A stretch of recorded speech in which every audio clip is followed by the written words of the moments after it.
नहमदुहु व नुसल्ली अला रसूलिल करीम अम्मा बाद फौज़ु बिल्लाहि मिनश शैतानिर रजीम बिस्मिल्लाहिर रहमानिर रहीम। मैं आप हज़रात के सामने एक छोटी सी तकरीर पेश करना चाहता हूँ जिसका मौजू है नमाज।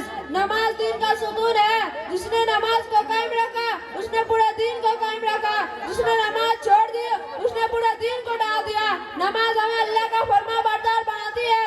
जो नमाज नहीं पढ़ता वो अल्लाह का फरमाबरदार नहीं बन सकता। मुस्लिम और काफिर में सिर्फ नमाज का फर्क है।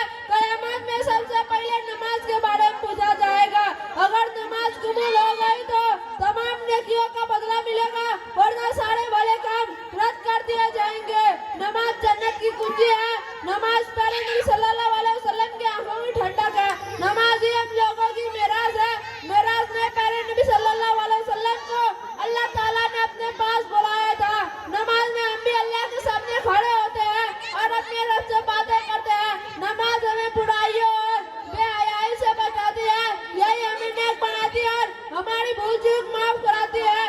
नमाज इसी के जरिए से दुनिया की सारी बलाएं समेटते हैं। नमाज की इसी अहमियत की वजह से इस पर बहुत जोर दिया गया है। कुरान मजीद में तो 700 से ज्यादा जगहों पर नमाज का जिक्र आया है।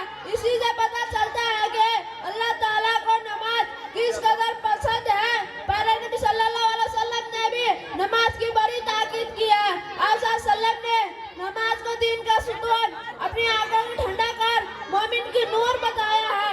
ऐसा इस्लाम की पहचान और बेहतरीन जात कहा है। नमाज छोड़ने की सजा बहुत सख्त है। बेनमाजी के लिए बड़ी तबाही है।